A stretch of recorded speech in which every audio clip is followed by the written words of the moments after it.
All right, Samir. So my first question for you is, what is your story of you getting into the dropshipping business? Yeah, man. So it's a long one, but it's an average one, actually. So I've tried a lot of business models, agency, even OFM at sometimes, haram, but been there, done that, crypto and trading, and I stumbled across dropshipping by accident, actually. I was more keen on starting a marketing agency initially. It just made more sense at the time. But with dropshipping, a lot of it is marketing, right? So I acquired the skill set through running a marketing agency for a bit, and I said, might as well start testing products and get into this dropshipping game. How old were you at this point when you started to try a marketing agency before you did dropshipping? I would say I was just turning 15, yeah. What was the initial drive to want to start making money online? It came from my dad. So my dad was a small business owner that came to the U.S. when he was very young. My family is from Pakistan, right? So they actually, long story short, got kicked out of Pakistan, and they came to the U.S. with little to no money. So for my grandpa and my dad, they were just small business owners. And seeing him work really hard, he had a gas station as well. So seeing him work very hard kind of motivated me at a young age to get into this game. It incentivized you to start, I want to contribute as well. 100%, 100%. And ever since a young age, I've been exposed to just a lot of different entrepreneurs. I mean, online and offline, right? They're everywhere. Okay, perfect. So you did your marketing agency. Did that work when you tried it? Oh no, not at all. Not at all. I was struggling to get a client, and the ones I did would not pay me. I tried to do brick and mortar marketing. So this was just, a young kid, 15, going to these shops locally and trying to get them to pay me, basically. Nobody would take me seriously. Nobody wanted it. Nobody wanted it. And you saw all these different business models. You saw trading, crypto, even OFM. What was it that drew you to dropshipping as the one that you decided to pursue next? So the scalability there is endless. And still to this day, I'll say the same thing that I did when I was 15. The scalability with dropshipping is endless because it's just a fulfillment model at the end of the day. You can really build a full-fledged e-commerce brand stemmed from dropshipping that can go up to 9 figures. And it scales quite quickly as well. Okay, so then you started doing dropshipping. And how did it go in the beginning? How did you learn how to dropship in the beginning? See, the thing is, I've always had the mentality of failing forward, right? So off the bat, it did not work. Just like any business model, it did not work. Over time, the one thing I did that a lot of people don't do is I let myself learn from my mistakes. A lot of people will just move forward without looking back on the data and seeing what they did wrong. So over time, I stemmed from just doing per se general stores and broader products to doing more niche down stuff, and that's where I saw more success. Do you remember the first product that you ran? Yeah, so the first successful product or the first product? Just your first attempt. The first attempt to dropshipping was a SpongeBob phone case that I ran off meme pages, and I spent, I want to say 200 to 250 if I can recall on meme pages, and brought back nothing. Right. And how many times did you try products before you finally had one that turned a profit? I would say the first 30 products I tested didn't work. Wow, you did 30 products and they all flopped. All flopped. See, there's a lot of people here who have tried it for a little bit, maybe done 2 or 3, you know what, it's not for me. You know what, it's not for me. I done 2, 3. The fourth one, why would it change? But you did 30 before you got your first winning product. 30 products, yeah. It's commendable, bro. It's commendable. Well done. You stuck to it. You stuck to the game. Yeah, man. So talk to me through that process of you failing products. How long was the time span between your first attempt and it not working and your 30th one and you finally made some money? I would say 8 months to a year. Okay. Around there. Solid 12 months nearly of you not being able to make a profit. So you were just making losses during this time? 100%. Yeah, it just became routine. After school, I wouldn't hang out with people. I wouldn't do anything like that. I would just test products. It just became like routine, like brushing my teeth, And I was actually, when the first product hit, I wasn't ready for it, mentally. I didn't know what to do. I didn't know what to expect, right, and how to feel. It felt surreal because I was just so used to losing that winning didn't even come across my mind. I wasn't even focused on that. And what was that first winning product? It was a electric lighter. Lighter, yeah. Right. And how were you marketing this product? So this product, I actually started to make my own content for it. I actually go in my backyard and just film videos with this product. So organically you did it? Organically, but I would run them as ads as well. Yeah. So I would run them as ads. I'm a big paid media guy, right? That's where most of the money's made with dropshipping now. I would run these ads and they picked up really well. picked up really well. I was able to sell a lot, and that was actually my first brand. We turned it into a whole brand, and that's when I got more into branded dropshipping, because dropshipping is dead. Branded dropshipping is well and alive. Dropshipping is dead. Dropshipping is dead. Saturated and dead. We'll come back to that point soon. Yeah. Let's now take it back to that first product quickly. How much money did you make with that first product that worked? Entirely, like throughout the whole process of the brand, Yeah. a little bit over $250,000 in profit.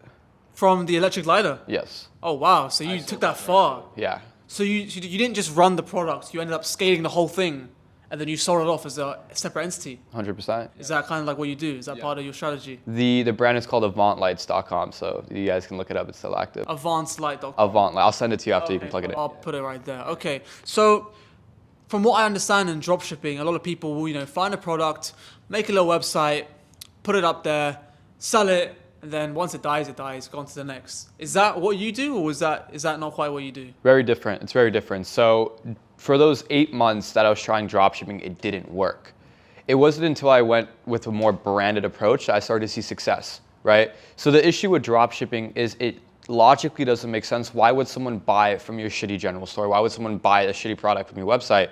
You have to create a brand community and culture around your website and product for people to actually buy. Right, so with Avant Lights, what we did very well is, one, I was making my own ads, and I was very branded about it. I didn't just say buy my electric lighter, I said buy the Avant Light, right? And that's why people bought from me and not Amazon, because they had an attachment towards my ad and my product. You had to so you actually, instead of just saying buy this, you're kind of making, similar to how fashion brands make a community and culture around something, you're doing it with these products on like small niche levels. 100%. Some of my best products, which I'll expose some of my winning products here, I really don't care, but some of my best products were just like rocks. We would sell rocks. You sold rocks? Carnelian stones. We made over $1 million profit with carnelian stones, which is an orange rock. Right, okay, interesting. Moon X Karma.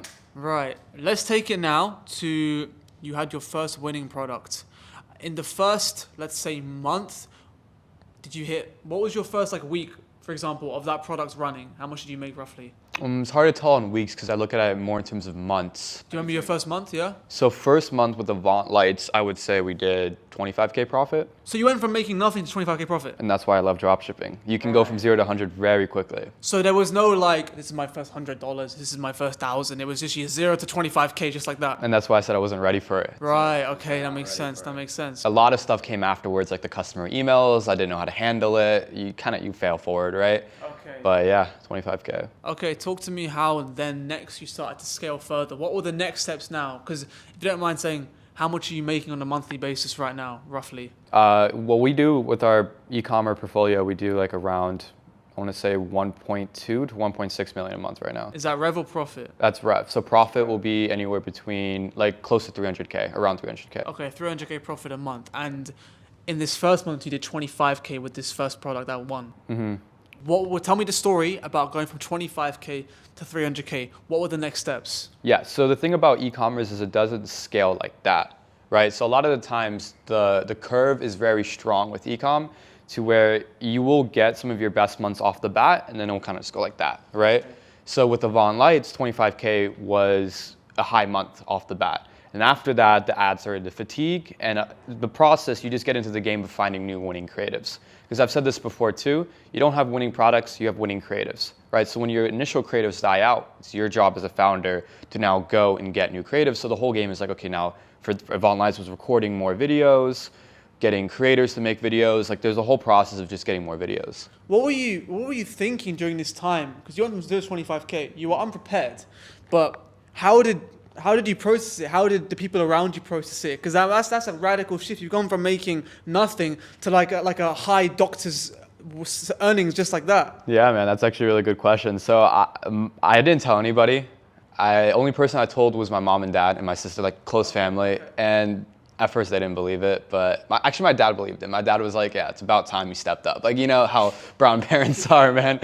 And I didn't tell any of my friends, no one like that. My thing was about time, actually. I was like, it's about time. Because I was very keen on, I'm not going to stop until I have millions, right? So it was about time now, starting to hit, what's the next step? Let's take it to 250 a month now. Let's keep going, right? How did you, so you had a period where you were testing, right? And this is really important for the audience because they are most likely still in this testing phase. Yep. How many here are making 25K a month? Maybe a handful, but the vast majority are still trying to get their first 1, 2, 3, 4, 5K a month, right? So what I really want to hone in on is how did you bridge the gap in your understanding from the failing to a successful product? Were you finding like mentors online? Was it just pure trial and error? How do people bridge that gap? Because would you agree with me that once you get the ball rolling and you start getting some money, it's like you know what to do. You just keep doing what you're doing and just do it to a bigger extent. But right at the start, when there's no momentum, that's the first thing they need to do. And that's where people get stuck and they get stuck there forever. What would you say to that? It's a very good question. So you build momentum at the beginning through belief, right? And you get belief by looking at other people who have done what you want to do, right? So for me, I would not hang out with my friends. To me, my friends were the people I was seeing online, like Ty Lopez and all these other guys that were making money in this online space. To me, I would be so delusional, like these are people in my life and I would take them as friends, right? So just belief by seeing other people doing it, that's where I got my momentum from off the bat, where I can just keep doing this because I know it's possible. Right? And what actually, this is a weird perspective, but what got me pushing a lot at the beginning was when people said dropshipping was saturated, that got me fueled up because I changed perspective. I look at saturation as motivation, that there's proof of concept, right? I wouldn't do an unsaturated business model because there's no one else making money from it. You know, I rather do something that I know is able to print. It just makes sense, right? But yeah. Okay, and at this winning product, at the time of this, how old were you roughly?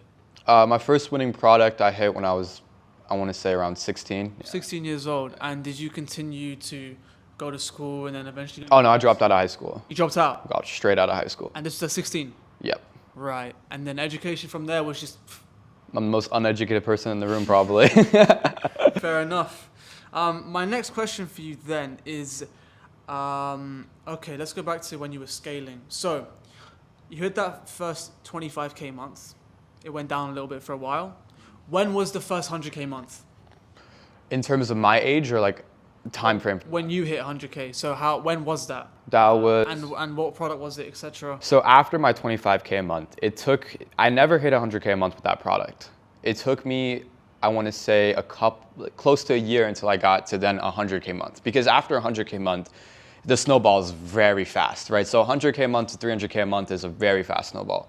So yeah, I would say it took a couple months to a year after that product. I hit 100K a month with the stones I was talking about earlier, which were carnelian stones. That was my first like big winning product. And where did you get your ideas to come up with these products? What was the inspiration? Because I mean, that seems quite, when I heard it just now, it seems really random. Right? Yeah. So where was the bridge in thought to do that? That's a really good question. So we saw that carnelian and just the whole stone space was trending a lot at the time. So we took initiative to actually see if we can source these products, and a lot of the times you can, right? We could source the stones, we could source amethyst, rose quartz, if you know crystals, like these were all the popular crystals at the time. We started the crystal brand and we would just back off the trend, right? All the trendy content, we would remake it with our creators and it scaled very nice. Okay, cool. So eventually you hit 100K a month with the stones. It was the second month of running it, actually. The second month? First month we did like 97K. The second month was like 150K profit. Awesome. And how did your system scale? Because it wasn't just you anymore, I'm guessing, doing this, right? You probably built out a team along the way. With that brand, I actually had a mentor. I was working. Okay. Yeah. So what I did that a lot of people don't do that helped me accelerate was at the profits I made from Avant Lights, the first brand, I quickly put it into educating myself. Mentors, coaches, as much as I could, because I wanted to sharpen my axe, right? I think the biggest objective for people who are watching this right now, they are scared they're just going to get scammed when they get a mentor, that they're just going to tell like someone, how do I even know this guy's legit? How do you filter through and actually find someone who's going to actually help you? Because I'm sure you're aware, as you told me earlier when we were talking in private, a lot of guys do e-com, but a lot of them don't actually make money from e-com. They just tell you how to do it. Maybe they did it for a little bit, but they don't do it anymore, and they make money from the course. So how do you actually find a good mentor? You know, it's a hard thing. It is a hard thing, because even to this day, I struggle. People will be frauds up until 100 million, up until $1 billion, right?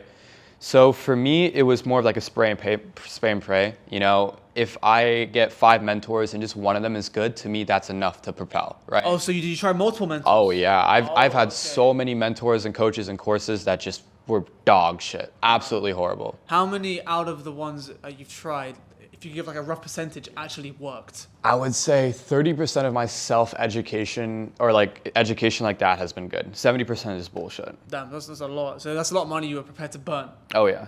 Yeah. Got to take a bit of risk, right? Scared cash don't make cash. That's very true. Part of the game. Okay, and let's take it now to more recently. As of recent, from you did 100K a month, now you're doing 300K a month. Talk to me about that time span when you went from 100K to 300K. Maybe you start running more products, more stores. So that 100K a month, the difference between that and my 300K a month now, that was sporadic. That wasn't like every month was 100K. It was like 100K a month, and then like it went down to like 40, then maybe like around 20, then upwards of like 70. It was very like this, right? So we didn't have good systems in place for content. It's like now it's a lot different because we have a lot of creators on retainer, we have editors on retainer, and our content's more structured, and that's what allows us to scale consistently to 300K a month. Awesome. Let me ask you, what is the most you've made in one day? Profit?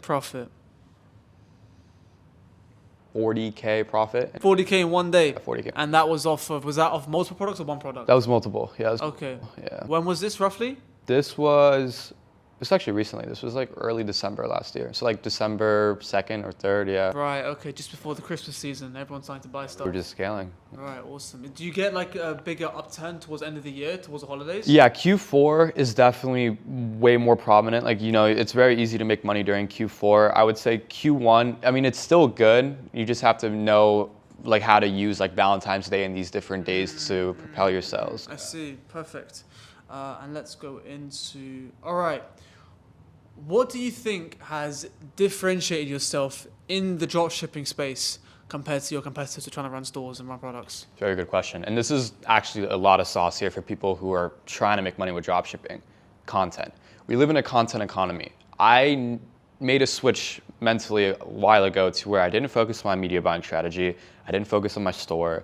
In fact, I didn't focus much on the products. I focused on having the best content and scaling the best content. You don't scale ads, you scale content. Once you make that switch, dropshipping does become a bit easier because it becomes more simple because when you focus on one thing, everything else just kind of comes into place. I have scaled stores before to where we don't even have a homepage. Our website is absolutely dog shit, but our content's great and it's working very well. We've done like 10, 20K days with that. Sweet. I think you answered that pretty well. Who do you think are the best people in the space for people wanting to learn dropshipping? 100%, so I have to vouch for myself, obviously. But I will say... Do you run like a course or something like that, or...? I have a Discord group, okay, but it's mostly free. You know, we just want to teach people for free. I get pissed off when I see these fake gurus. So about a year and a half ago, we launched a free Discord group, and we've genuinely just been doing free calls on there, just giving out as much sauce as possible. Because, dude, the space is filled with bullshit, like absolute bullshit. I don't blame people who get scared to invest in courses, coaching, and mentorships because, dude, like, I get it. Like, a lot of these guys are BS, flexing like fake shit. Like, it's not a good space. Who are the biggest culprits in the industry? The biggest. The biggest culprits, the biggest scammers. People should be wary of. I don't want to say names. I don't want to call names. All I will say is, if you want to tell someone who's legit to someone who is not doing it, notice how they talk about the branding of Shopify. So a lot of people who make money with Shopify and dropshipping, they are very focused on branding. That's a common pattern I've seen. They always talk about building a brand, building something of actual equity, like building a real business. The people who are more so like scammy, they're gonna talk more about your media buying strategy, running like pump and dump products, like the old way of dropshipping, because that sells more with info. People don't like to hear about brand building because it's not pretty information. It's more work. It's more work at the end of the day. Like, if I wanted to make money off coaching, like courses and all that, I would talk about just shitty products, run it up, make money. But the real money's in the brands, right? So anybody who's actually doing it, they're running a brand, 100%. A lot of people would go on something like, I don't know, TikTok made me buy it, and then, you know, put something out. And does any of that stuff work? So for product research, TikTok made me buy it is not the way to go. I've been asked a lot, how do you find winning products? And the key behind that is first you need to know what a winning product looks like, right? So my analogy on winning products is they have to sell a shortcut.